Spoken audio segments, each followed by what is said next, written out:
ನಾನು ಯಾವ ವರ್ಷವೂ ಜನ್ಮದಿನ ಆಚರಿಸ್ಕೊಳಕ್ಕೆ ಯಾವತ್ತೂ ಇಷ್ಟಪಟ್ಟಿಲ್ಲ, ಆಚರಿಸ್ಕೊಳ್ತಾನೆ ಇರಲಿಲ್ಲ. ಯಾಕೆಂದರೆ ನನಗೆ ಜನ್ಮದಿನದಲ್ಲೇ ಕಾರ್ಯಕ್ರಮಗಳು ಮಾಡಬೇಕು ಅನ್ನೋದಂಥದ್ದು ಏನಿಲ್ಲ. ನಮ್ಮ ಸಂಘಟನೆ ವತಿಯಿಂದ ನಾವು 365 ದಿನವೂ ಕಾರ್ಯಕ್ರಮ ಮಾಡ್ತಿದ್ದೀವಿ. ಈ ಒಂದು ಸಾಮಾಜಿಕ ಕಾರ್ಯಕ್ರಮ ಮಾಡೋದಕ್ಕೆ ಜನ್ಮದಿನ ಅನ್ನೋದು ಒಂದು ಕಾರಣ ಅಷ್ಟೇ. ಎಲ್ಲ ಸ್ನೇಹಿತರು ಯುವ ಕನ್ನಡಿಗರ ಸೇನೆ ಪ್ರಾರಂಭ ಆಗಿ ಮೊದಲನೇ ವರ್ಷ ಅಧ್ಯಕ್ಷರು ಜನ್ಮದಿನ ಆಚರಿಸಲೇಬೇಕು ಅಂತೇಳಿ ಸ್ನೇಹಿತರಿಗೋಸ್ಕರ ಅವರ ಮನಸ್ಸಿಗೆ ನೋವಾಗಬಾರ್ದು ಅಂತೇಳಿ ಇವತ್ತು ಸರಳವಾಗಿ ಶಾಲಾ ಮಕ್ಕಳಿಗೆ ಪುಸ್ತಕನ ನೀಡೋ ಮುಖಾಂತರ ನಾವು ಆಚರಣೆ ಮಾಡ್ಕೊಳ್ತಾ ಇದ್ದೀವಿ.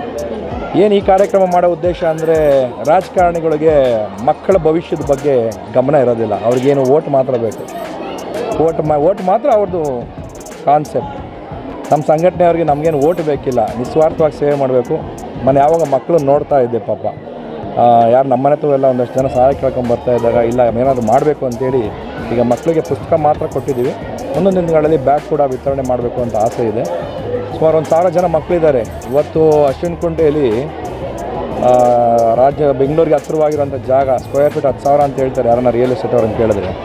ಮಕ್ಕಳು ನೋಡೋದು ತುಂಬ ಬೇಜಾರಾಗ್ತದೆ. ಈ ಭಾಗದ ಸ್ಥಳೀಯ ಎಲ್ಲ ಮುಖಂಡರುಗಳಿಗೂ ಮನವಿ ಮಾಡ್ಕೊಳ್ತೀನಿ, ಇನ್ನೂ ಹೆಚ್ಚು ಮಕ್ಕಳ ಬಗ್ಗೆ ಗಮನ ಕೊಡಿ. ರಾಜಕಾರಣಿಗಳಿಗೂ ಮನವಿ ಮಾಡ್ಕೊಳ್ತೀನಿ, ಗಮನ ಕೊಡಿ. ನಮ್ಮ ಕೆಲಸ ನಾವು ಮಾಡ್ತಾಯಿದ್ದೀವಿ, ನೀವು ಹೆಚ್ಚು ಒಂದು ಗಮನ ಕೊಡಿ ಅಂತ ಈ ಮುಖಾಂತರ ಕೇಳ್ಕೊಳಕ್ಕೆ ಇಷ್ಟಪಡ್ತೀನಿ. ನಾನು ಈ ಕೇಕ್ ಕಟ್ ಮಾಡ್ಕೊಂಡು ಅದ್ದೂರಿಯಾಗಿ ಆ ಥರದ್ದೆಲ್ಲ ನಮಗೆ ಆಸೆ ಇಲ್ಲ. ಅದಕ್ಕೆ ಸರಳವಾಗಿ ಶಾಲಾ ಮಕ್ಕಳಿಗೆ ನಾವು ಪುಸ್ತಕನ ಕೊಟ್ಟು ಸಮಾಜ ಸೇವೆ ಮಾಡಬೇಕು, ಮಕ್ಕಳಿಗೆ ಸಿಹಿ ತಿಂಡಿ ಕೊಡೋ ಮುಖಾಂತರ ಆಚರಣೆ ಮಾಡ್ಕೊಬೇಕು ಅಂತ ಇವತ್ತು ಆಚರಣೆ ಎಲ್ಲ ಸ್ನೇಹಿತರೊಂದಿಗೆ ಸರಳವಾಗಿ ಆಚರಣೆ ಮಾಡ್ತೀವಿ. ರಾಜಕಾರಣ ಅನ್ನೋದು ಸ್ವಾರ್ಥ. ರಾಜಕಾರಣಿಗಳು ಯಾರು ಯಾವಾಗ ಒಂದಾಗ್ತಾರೆ ಗೊತ್ತಿಲ್ಲ. ಕೆಲವು ವಿಚಾರಗಳಲ್ಲಿ ಒಂದಾಗ್ತಾರೆ, ಕೆಲಸ ಮಾಡೋ ವಿಚಾರದಲ್ಲಿ ಒಂದಾಗಲ್ಲ, ರೈತರ ವಿಚಾರದಾಗ ಒಂದಾಗಲ್ಲ, ಭಾಷೆಯ ವಿಚಾರದಾಗ ಒಂದಾಗೋದಿಲ್ಲ. ಬೇರೆ ಸ್ವಾರ್ಥಗಳ ವಿಚಾರ ಬಂದಾಗ ಅಥವಾ ಏನೋ ಒಂದು ಬೇರೆ ಬೇರೆ ಉದ್ದೇಶಗಳು ಬಂದಾಗ ಒಂದಾಗ್ತಾರೆ.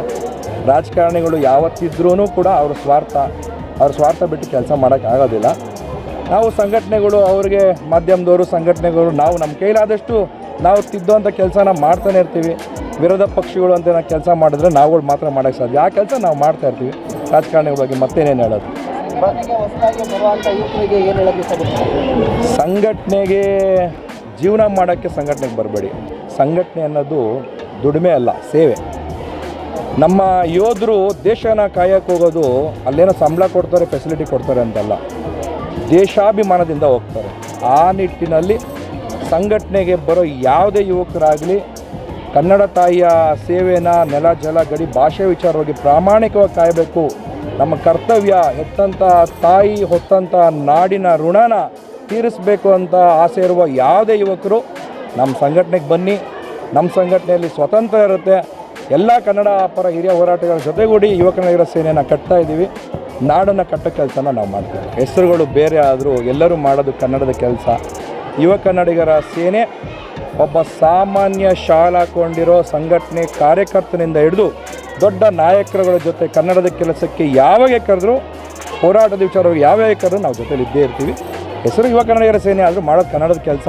ಯಾವೇ ಕನ್ನಡಿಗರ ಕರೆದ್ರು ನಾವು ಜೊತೆಲಿ